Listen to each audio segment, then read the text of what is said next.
I now call our very own member again, Grant Warren, to introduce the argument for the opposition. Grant.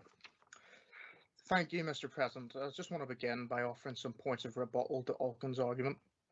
Although, as well articulated as it is, it has an awful tendency to conflate the actions of a Tory government that we are told has its priorities all wrong, and there is the money to fund these nurses' pay rises, and the economy is supposedly strong enough. And given the actions of some parties who agitate for the breakup of the union and how often they lobby Westminster for more money, I do believe it's slightly disingenuous to claim that Westminster does not have the money and that the Irish economy would be able to support Northern Ireland in a better manner than the United Kingdom. I want to open the debate for the opposition tonight by putting forward my guiding principles when approaching the question of a united Ireland. I'll not be simply engaging with purely hypothetical visions of a so-called New Ireland, but basing my case based on the evidence at hand. I want to make very clear that I believe that at the heart of the pro-union argument is a rational belief that history and geography, regardless of how complex the history of this island may be, or how strong the bonds between peoples of this island supposedly are, a united Ireland is not inevitable, and history and geography certainly do not equate to destiny. A united Ireland is not inevitable due to the prevailing political wind or political whims of parties who want to agitate for the breakup of the union. There's a case to be made on both sides, but I believe a better alternative is available to the narrative that a united Ireland is some kind of new Jerusalem towards which the Israelites will inexorably march, and that better alternative is the retention of Northern Ireland's place within the United Kingdom. My case against the united Ireland is threefold. Firstly, that the main purpose of a united Ireland, some kind of coexistence between the different political and cultural traditions here, is already being met within the existing constitutional framework. Secondly, that the Northern Ireland has many unique challenges and opportunities that must be worked through and seized upon, which means that any move to unite the polities on the island would simply deepen and not solve the problems present in both jurisdictions. And finally, the very real concerns that unionists have regarding their place in any unitary state in Ireland, based on how the proponents of United Ireland choose to engage with them at present. Let's take the first facet of my argument, that the main purpose of a unified Ireland is already being fulfilled under the current constitutional position of Northern Ireland. I believe that the main function of a united Ireland, to achieve a polity where the different political tribes of the island can coexist and aspire to their political objectives, is already largely a reality in Northern Ireland today, thus rendering a united Ireland superfluous in my view. There are some Republicans who would have everyone believe that the experience of living under British rule is the same as it was 100 years ago, with the rightful Irish Gaels and nationalists being subjugated by an invading imperial power. This might be comforting when winning over the hearts and minds of young people to the Republican cause, but this simply does not tally with reality, especially when these people do not have the tools available to know any better. Northern Ireland has changed drastically from even a generation ago. No longer do people live in constant fear of having their loved ones harmed by paramilitary or terrorist violence. No longer do people fear going about their work and everyday lives while taking care to ensure that they do not have a bomb stashed under their car, or for fear of having their doors booted in by the British Army.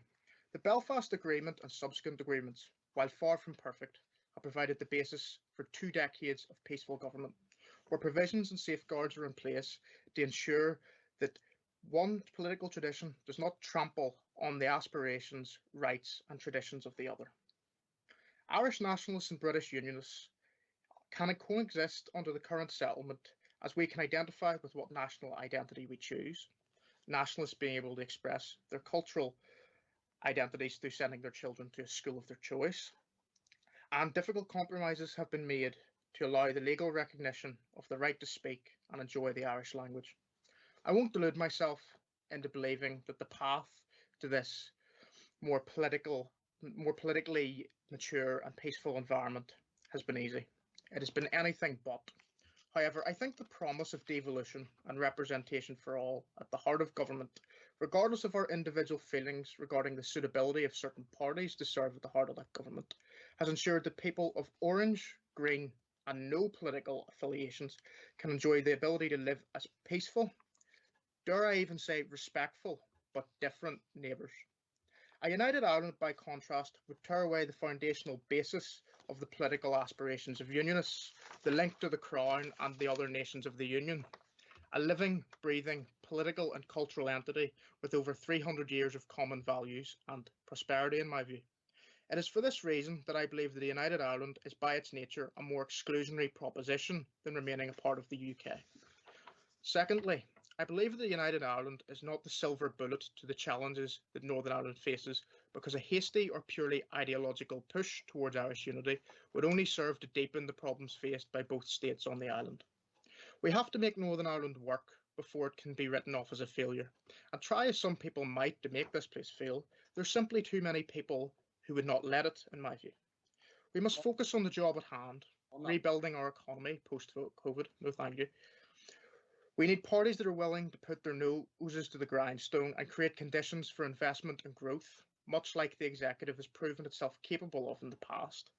For example, the attraction of major television and film productions such as Game of Thrones to Northern Ireland, the regeneration of our tourism sector to attract visitors from all across the world, attracting world-class tech and therapeutics companies to set up here, getting to grips with our health system and making the difficult decisions necessary to ensure our NHS, no thank you, is match fit to take care of our people free at the point of use for generations to come, and laying the groundwork for the development of a generation of skilled young people who want to stay here and develop Northern Ireland into the knowledge economy powerhouse that we know it can be.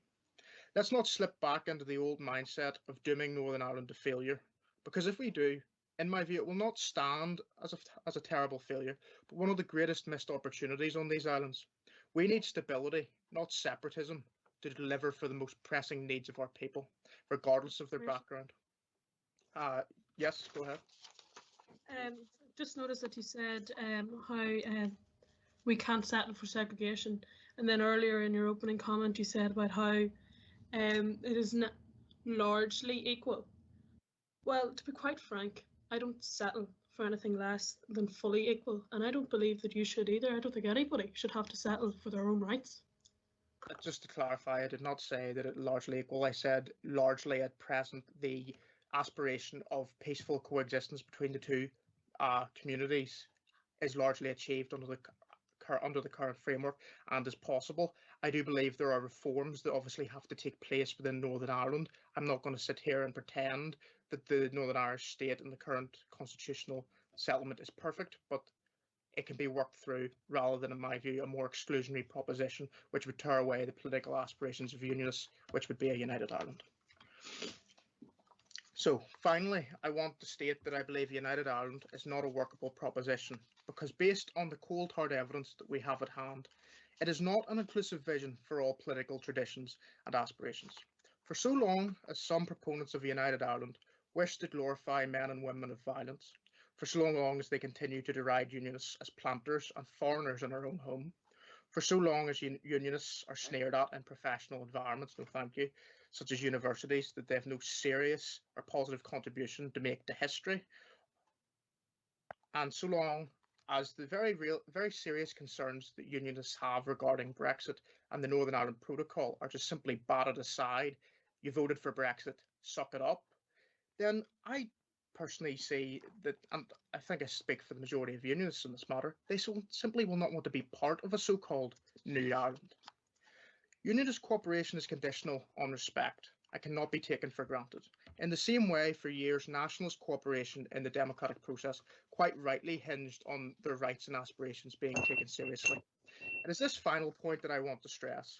If it's going to be Brits in, we want to be shown that we are taken seriously and not just the convenient plaything of agitators for the breakup of the Union. I hope that in outlining the inclusive nature of the present constitutional arrangements, the unique challenges and opportunities that need to be worked through and seized upon to make Northern Ireland work, and the persisting concerns regarding the inclusivity of a new unified state, that I have convinced you to vote with the opposition in rejecting a united Ireland. Thank you.